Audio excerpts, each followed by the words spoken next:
No dobrze, zastanówmy się, co tak właściwie dzieje się teraz na rynku aktywów cyfrowych. Bo z jednej strony fundamenty wydają się mocniejsze niż kiedykolwiek, a z drugiej w powietrzu wisi jakaś dziwna niepewność. Dzisiaj spróbujemy rozłożyć ten temat na czynniki pierwsze. Mamy tu do czynienia z takim prawdziwym paradoksem, bo spójrzmy z jednej strony, fundamenty całej tej branży chyba nigdy nie wyglądały tak solidnie. Regulacje stają się coraz jaśniejsze, a wielkie instytucje finansowe na poważnie wchodzą do gry. A z drugiej strony na rynku panuje nerwowość, taka niepewność. No i pytanie, jak to w ogóle możliwe?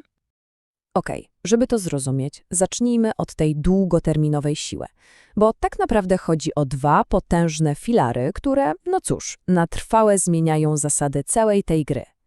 Pierwszy filar to istna rewolucja w podejściu regulatorów, szczególnie w Stanach Zjednoczonych. I to nie jest jakaś drobna korekta, nie. To jest fundamentalny zwrot w całej polityce. To, co obserwujemy, to nie jest tylko zmiana przepisów. To jest, wiecie, zmiana ambicji. Pojawiają się bardzo mocne sygnały, na przykład nominacja nowej, bardzo proinnowacyjnej osoby na szefa kluczowej komisji CFTC. I te sygnały jasno pokazują cel. Uczynić Stany Zjednoczone światową stolicą kryptowalut. To jest potężna polityczna deklaracja, która ma przyciągać, a nie odstraszać największy kapitał i największe talenty z branży. Ale kluczowe jest to, że chyba po raz pierwszy od lat najważniejsze amerykańskie agencje, czyli Departament Skarbu, SICFTC, zdają się mówić jednym spójnym prokryptowalutowym głosem. Taka zgodność to naprawdę potężny sygnał stabilności dla całego rynku.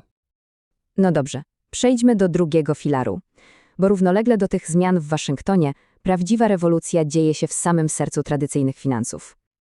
Ta droga doskonale pokazuje ewolucję myślenia na Wall Street. Wszyscy pamiętamy te czasy otwartego sceptycyzmu, prawda?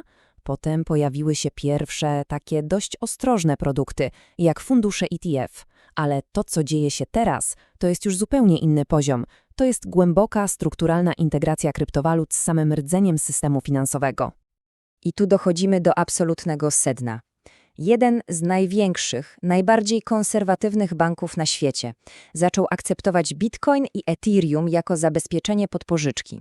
To już nie jest jakaś zabawa, jakaś ciekawostka. To jest traktowanie aktywów cyfrowych jako pełnoprawnej części globalnego systemu finansowego. To gigantyczna zmiana. Dobrze, więc fundamenty wyglądają naprawdę solidnie. Ale to prowadzi nas z powrotem do drugiej części tego paradoksu, czyli do tej wszechobecnej nerwowości, tej mgły, która wciąż unosi się nad rynkiem. I to jest pytanie, które zadaje sobie teraz mnóstwo obserwatorów rynku. Dlaczego te wszystkie potężne, pozytywne sygnały, dlaczego one jeszcze nie przekładają się na jakiś gwałtowny wzrost cen? Wygląda na to, że odpowiedź leży częściowo w niedawnych wydarzeniach. Globalne napięcia handlowe zadziałały jak taki nagły, zimny prysznic, który wywołał coś, co nazywamy głębokim delewarowaniem. A to w zasadzie oznacza paniczną ucieczkę od ryzyka, gwałtowną wyprzedaż i zamykanie wszystkich ryzykownych pozycji, zwłaszcza tych opartych na długu.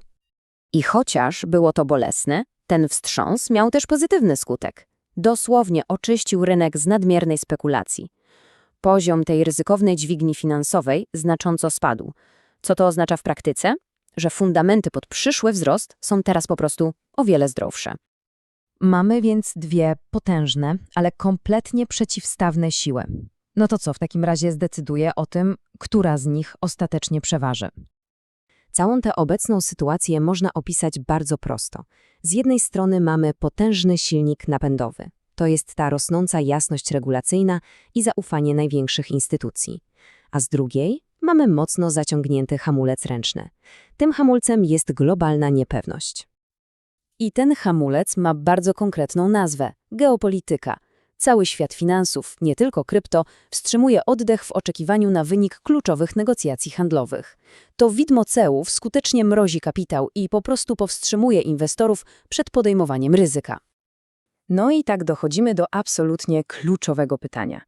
Co się stanie, gdy ta geopolityczna mgła w końcu opadnie, a ten mocno zaciągnięty hamulec ręczny zostanie wreszcie zwolniony?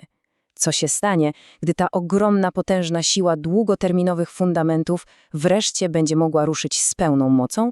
Być może właśnie teraz obserwujemy budowanie napięcia tuż przed nową, niezwykle dynamiczną fazą dla całego rynku.